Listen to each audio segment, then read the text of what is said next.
여러분 안녕하십니까? 자연인 농부 임종갑입니다. 제가 한동안 유튜브 방송을 중단했다가 다시 자연인 농부 타이틀로 시작합니다. 몇 달 전 40년 만에, 아니 54년 후에 이곳 꽃피는 산골로 돌아와서 새로운 터전을 정리하느라 숨가쁜 시간을 보냈습니다. 54년 전 10살 때 이 숲속을 달리던 어린 소년 자연인이 타임머신을 타고 그 자리에 들어오니 만감이 교차합니다. 여러 지인들께서 저의 산속 힐링 스토리를 올려달라고 해서 유튜브에 올렸다가 아무래도 제 개인사라서 삭제하는 게 좋을 것 같아서 내렸는데, 많은 분들이 자녀들에게 보여주고 싶다며 다시 올려달라고 전화와 문자 등으로 요청하셔서 또다시 올리게 되었습니다. 오늘 저는 송구스럽고 유람되지만 돌아온 산골 소년 자연인으로서 저의 힐링 스토리를 하려고 합니다. 보잘것없는 한 사람의 역사가 큰 의미는 없지만 앞으로 지속해야 할 힐링 운동의 정체성과 자세를 확립하는 데 하나의 근거와 방향을 삼고 싶습니다. 이 사진은 54년 전인 1967년 10살 소시적에 치명적인 폐결핵으로 투병할 때 소년 자연인으로 살면서 자연치유로 회복된 것입니다. 어린 나이에 삶을 비관하는 염세주의와 허무주의에 빠져 심한 우울증에다 심신의 스트레스로 지쳐있는 저를 다시 살려준 그 고마운 산과 대자연 속 어머니 품으로 돌아왔습니다. 이곳에서 저희 가족들이 날마다 일하고 연구하고 스스로 적용하기 위해서 만든 이 산전수전도를 온몸으로 체험하고 있습니다.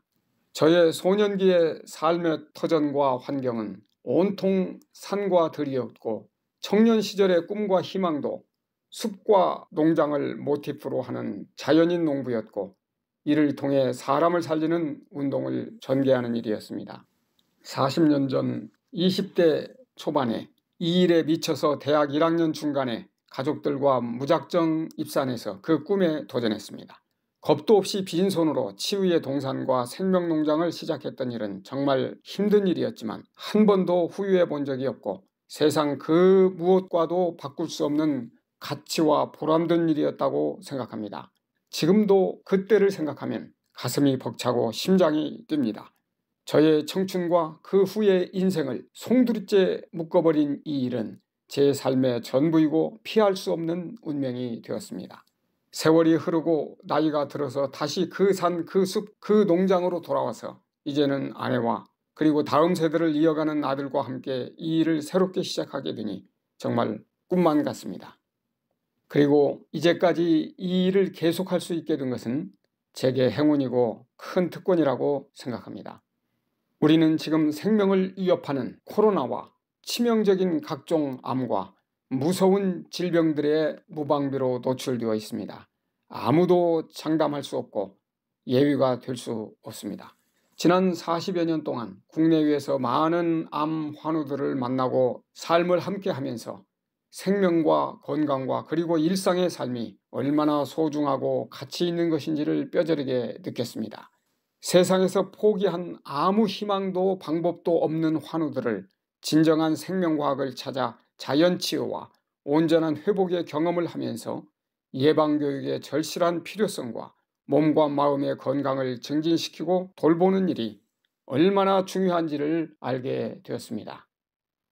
볼 수도 만질 수도 없지만 바이러스와 미세먼지는 가공할 만한 최첨단 무기로도 대항할 수 없는 난공불락의 존재입니다.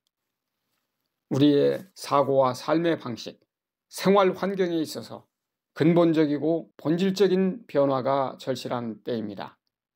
이런 때에 진정한 건강과 치유와 회복을 위한 근본 해법을 연구하고 공유하고자 합니다. 아울러 이에 관한 정보나 지도 편달을 바라겠습니다. 또한 상담이 필요한 분들께는 부족하고 미력이 남아 온라인으로 도움을 드리겠습니다. 저는 초등학교 2학년 1학기에 학업을 중도 포기했는데 당시 생활기록부에 1학년 26일, 2학년 62일이 병결과 무단결석으로 적혀 있습니다. 2학년 때는 1학기만 하고 그만두었으니 학교를 안 간 거나 같습니다. 성적도 최하위를 기록하고 있는데 가가 5개나 되는 구제불능의 낙제자였습니다. 선생님은 저에 대해 책임감이 희박하고 항상 침울하고 적극성이 없고 매사에 흥미를 느끼지 못하는 아이라고 기록했습니다. 열등생, 전응아, 부진아, 부적응 등 온갖 부적격자의 꼬리표를 단 아무 희망도 없는 인생 낙오자 했습니다. 부친은 저를 48세에 낳으셨는데 태어날 때부터 형편없는 약골에다 잦은 병치레로 성장이 아주 늦었습니다. 타양 들녘 평야에서 일찍 초등학교에 입학했는데 다른 마을 상급생들이 빈번히 화장실 뒤로 불러내서 때리고 돈과 물품을 가져오라며 괴롭혔습니다. 가족이나 누구에게도 말하면 집에 와서 불을 지르겠다고 협박했기에 혼자서 엄청난 고통을 견뎌야 했습니다. 심신이 말할 수 없이 쇠약해져 폐결핵을 심하게 앓게 되었고 안통과 결막염, 견딜 수 없는 피부병 등 온몸에 이상이 생기고 어떤 날은 걷기조차 힘들었습니다. 학교에 가는 것 자체가 엄청난 고역이어서 학교 앞에 그 다리 밑에서 쭈그리고 앉아있다가 집에 돌아오는 일이 다반사였는데 그걸 중간치기라고 했습니다.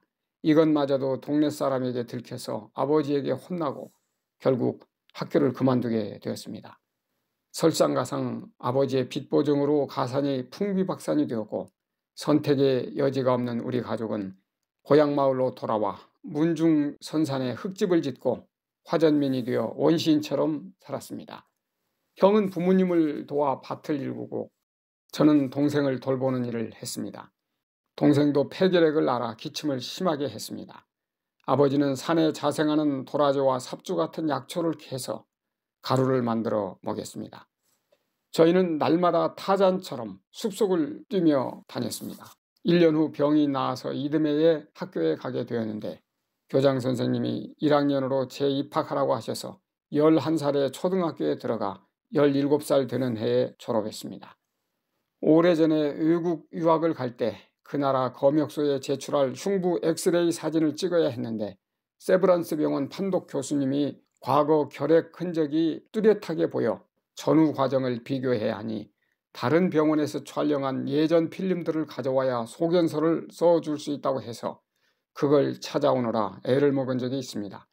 제 폐에 소시적 병적이 평생 나이테처럼 기록되어 있다니 놀라운 일입니다. 그 후에도 우리 가족들은 가장 어려웠던 때 살았던 이 산에 자주 올라와 도라지와 약초를 캐며 옛날을 회상하는 기회를 많이 가졌습니다. 이 사진은 44년 전에 찍은 것인데 아버지가 귀한 약초를 캤을 때 하늘과 땅에 감사하고 향기를 맡는 장면을 몰래 순간 포착한 특종입니다. 그때 아버지는 70이 다 된 노인이었고 저는 20세 고등학교 학생이었습니다. 형과 동생이 망태기를 메고 동행했습니다. 우리가 입산에서 살았던 그곳입니다. 저는 아버지가 약초를 캐서 맛을 보고 향기를 맡으면서 하늘과 땅에 절하는 장면을 보면서 온몸이 전율하는 감동을 받았습니다. 옛날 저와 동생이 이 산에서 폐결핵으로 투병할 때 아버지가 천지신명에게 어린 자식들의 쾌유를 이렇게 지성으로 빌었다는 것을 보게 되었고 말로 표현할 수 없는 생명의 힘을 느꼈습니다. 뜨거운 눈물이 두 뺨에 흘러내렸고 늙은 아버지의 모습을 바라보면서 엉엉 울었습니다. 이 사랑과 정성이 나를 살린 진정한 원동력이었다는 것을 알게 된 것입니다. 그때 결심하기를 앞으로 내가 성공하면 나처럼 병을 앓고 고통당하는 사람들을 살리는 일을 하겠다고 다짐했습니다. 그리고 일기에 또 비망록에 Man shall not die until his work has been done 이렇게 기록했습니다. 사명자는 죽지 않는다. 그 사명을 다하기까지 이런 뜻입니다. 이 말은 아프리카 선교사이자 탐험가였던 데이비드 리빙스톤의 좌우명인데 당시 책에서 읽은 교훈이었습니다. 이것은 오늘까지 저를 이끄는 동기부여와 에너지가 되고 있습니다.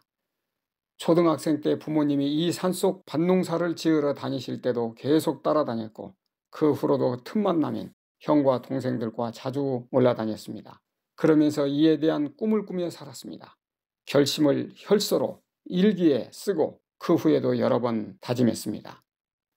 군대 전역하기 전에는 이 각오와 결심을 다시 정리해서 나침반이라는 제목으로 40여 페이지를 기록했는데, 그때 전방에서 종이를 구할 수가 없어서 당번병으로서 대대장님을 모시는 관계로 그분이 쓰시는 훈련 교환지를 얻어서 거꾸로 뒤집어서 썼습니다.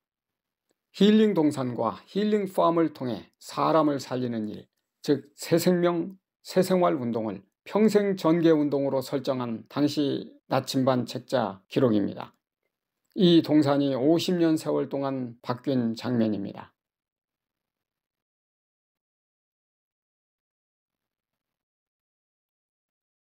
이 일대의 넓은 산지는 옛날 저희 선대 조부들께서 많은 사람을 치료하고 살리는 데 필요한 약초를 채취한 약초원 동산이었습니다.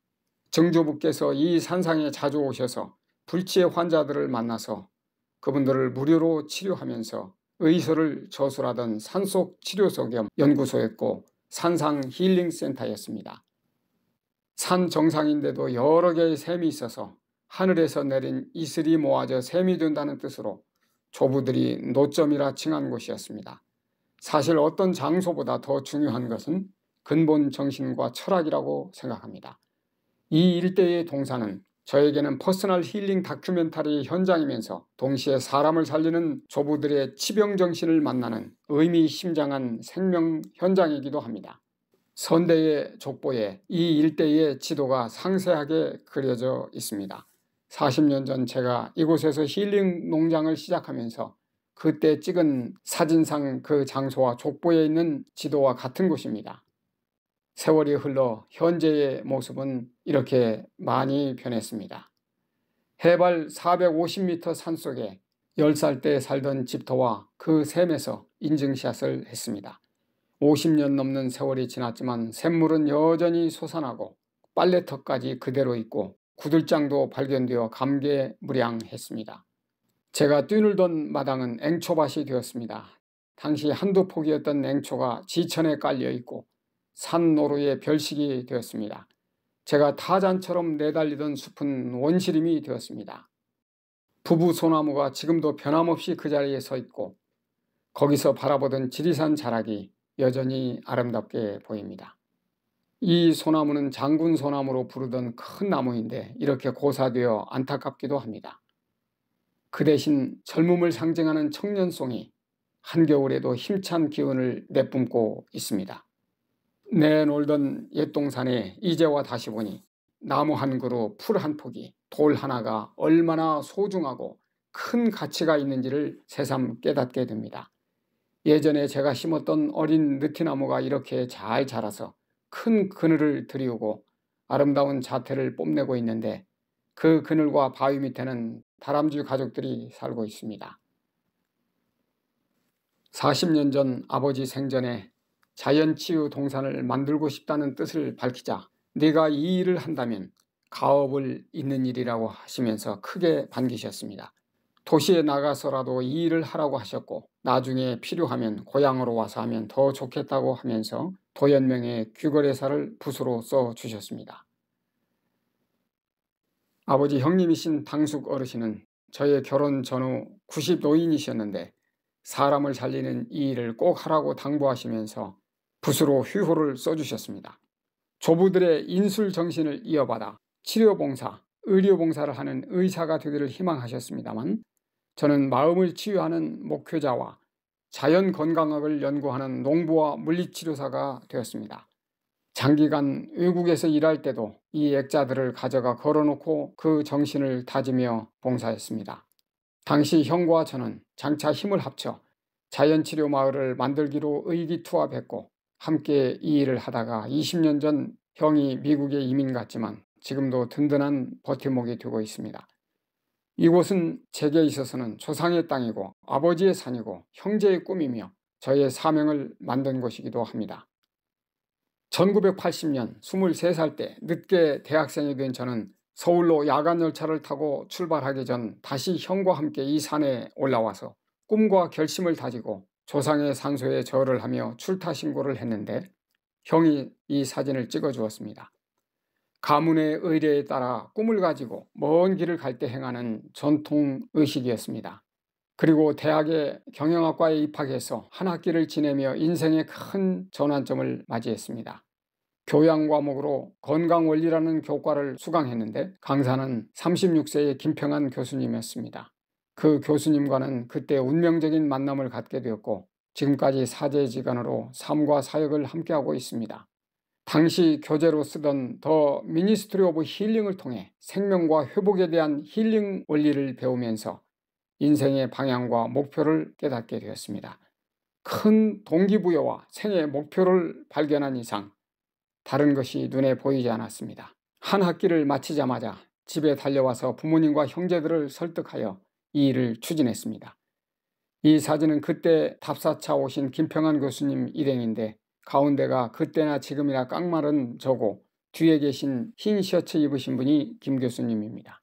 당시 저의 뜻을 헤아려 주시고 적극 지지해 주신 문중과 마을 어르신들께서 이 산을 토대로 꿈을 펼치도록 특별한 배려를 해주신 데 대하여 늘 감사의 마음을 갖고 있습니다. 또한 김평한 교수님의 지도하에 이 운동의 일환으로 평화농원을 함께 만들어서 여러 일을 추진한 일은 다음 기회에 소개하겠습니다.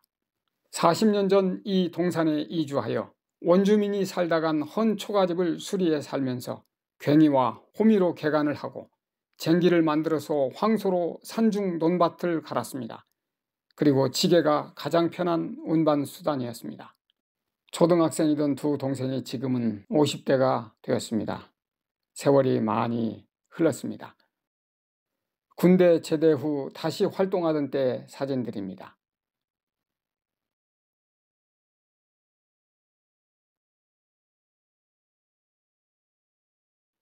그리고 오랜 기간 동안 이 동산을 떠나 학업과 사역을 하며 현재까지 도시교회와 지역사회 또 전국을 순회하고 해외 여러 나라에서 힐링 프로그램과 자연치유 봉사활동을 하다가 이제 젊은 날의 꿈과 현장으로 귀향해서 인생 이모작을 시작하게 되었습니다.